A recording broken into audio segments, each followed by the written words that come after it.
अस्सलाम वालेकुम वरहमतुल्लाहि वबरकातुहू। जोयल एसोसिएशन में राना हमजा जी जोई एडवोकेट एक दफ़ा फिर आप सबकी खिदमत में हाज़िर है। उम्मीद है आप सब दोस्त खैरियत से होंगे। जैसा कि आपको मालूम है कि हमने पिछली एक शार्ट वीडियो में करैक्टर एविडेंस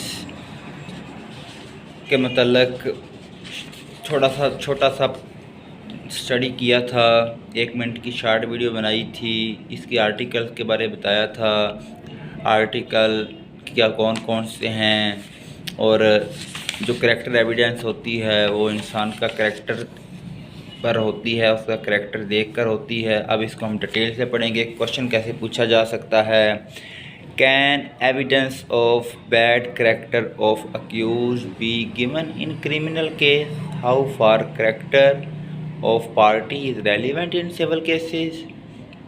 नंबर 2 तरीके से question, what is character, how far evidence of character is relevant with reference to parties in civil litigation discuss. ये सिविल लिटिगेशन के मामलात में है करैक्टर, ठीक है, क्योंकि क्रिमिनल में तो बंदा डेफिनेटली होता ही क्रिमिनल है। सबसे पहले आते हैं जनाब हम ओपनिंग स्टेटमेंट में कि इसकी ओपनिंग स्टेटमेंट हमें क्या कहती है। In respect of the character of a party, two things must be kept in mind, whether it is a case when the character is in issue or not. When parties generally character is itself in issue, whether in a civil or criminal proceedings, proof must necessarily be received of what the general character is or is not. But when general character is not in issue but is the tendered in support of some other issue, it is general rule excluded. इसमें उसने civil को भी शामिल कर दिया, criminal proceeding को भी शामिल कर दिया, फिर साथ में नेसेसरी प्रूफ को भी शामिल कर दिया और कुछ चीज़ें ऐड भी कर दी और करैक्टर के मतलब बता भी दिया और जो पार्टीज होती हैं उनका जो माइंड होता है उसके मतलब भी बता दिया। आगे इसकी रेलिवेंट प्रोविजन आते हैं। Article 66 and 69 deals with relevance provision of character in civil cases. Article 67 and Article 68 deals with the relevancy of character in criminal cases. आगे हेडिंग नंबर 3 है cross reference, section 340 class 2 CRPC 1898। आगे आ गया meaning of character. Character असल में होता क्या है, इंसान की पहचान होती है, अच्छा या बुरा, उसका चाल चलन, उसकी सोहबत, तरीक़ेकार, ETC वगैरह वगैरह। According to the Webster dictionary के मुताबिक है character means peculiar qualities impressed by nature और बाई हैबिट और the person which distinguish him from other, जो दूसरे लोगों से मुख्तलिफ हो, जिसका करैक्टर हैबिट्स अच्छी हों। ये डेफिनेशन में बता रहा है। क्लास 2 कहती है डेफिनेशन की ही, according to explanation to article 69 के तहत the term character in article 66 to 69 includes both the reputation and disposition। ये reputation and disposition के बारे होती हैं। क्लास 1 कहती है reputation according to Taylor, reputation means thought of a person by others and is continuously by public opinion, यानी public opinion के ऊपर उसके ऊपर डिसाइड किया जाएगा, लोग इसका फैसला करेंगे कि इसका करैक्टर अच्छा है या नहीं अच्छा। क्लास 2 कहती है disposition according to Taylor, disposition mean the witnesses individual opinion of a person character. जो विटनेसेस होते हैं वो भी करैक्टर के बारे असेस करके कोर्ट को आगाह कर सकते हैं। आगे आ गया relevancy of character. Relevancy of character can be discussed under the following heads.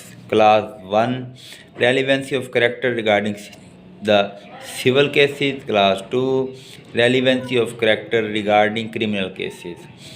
आगे अगली जो मेन हेडिंग है वो आगे relevancy of character regarding in civil cases. General rule under article 66 under article 66 the character of the party is not relevant. Character relevant नहीं होता article 66 के मुताबिक। The article exclude evidence of character from being giving only from the purpose of the rendering probable और improbable any conduct imputed to the party. उन्होंने देखना ये होता है कि जो ये एविडेंस दे रहा है क्या ये अपने करैक्टर के मुताबिक दे रहा है, क्या ये ठीक दे रहा है या ये ठीक नहीं दे रहा, कानून के मुताबिक दे रहा है, झूठ तो नहीं बोल रहा, किसी की साइड तो नहीं जानबूझ के ले रहा, अपना कोई मफाद तो नहीं दे रहा। आगे क्लास 2 आ जाती है exception to the general rule. When character appear from facts otherwise relevant under Article 66, the court may, from its own conclusion as to the character of the parties or witnesses from their conduct as exhibited by the relevant facts provided in the case, and it is perfectly legitimate for a court to draw the inference that he might probably have been guilty of the conduct imputed to him। Court ने decide करना है ये कि ये जो बंदा गवाही दे रहा है ये इस काबिल भी है कि ये गवाही दे सकता है या नहीं, जिसको एग्जिबिट किया जा सकता है या नहीं।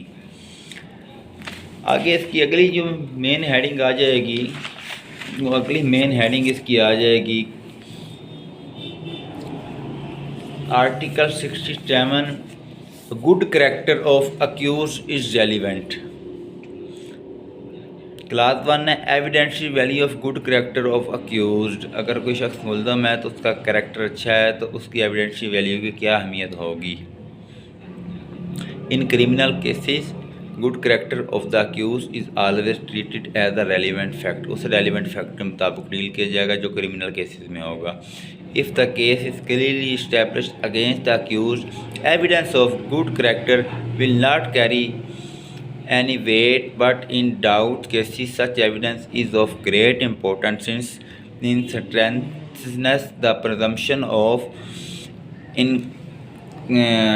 innocence and can explain acts and conducts which otherwise are suspicious and even traumatise criminal. यानी कि ये देखा जाता है, एस्टेब्लिश किया जाता है कि उसकी एविडेंस किस ग्राउंड पे हो रही है, उसका करैक्टर किस हद तक अच्छा है, क्रिमिनल जो केसेस हैं उसमें उसका करैक्टर कैसा है, बाद में उसका करैक्टर कैसा है, ये सारी चीज़ें देखी जाती है। आगे article 68 relevancy of bad character. General rule इसका कहता है in criminal proceeding the fact that the accused person has a bad character is relevant. Clear बात बता दी।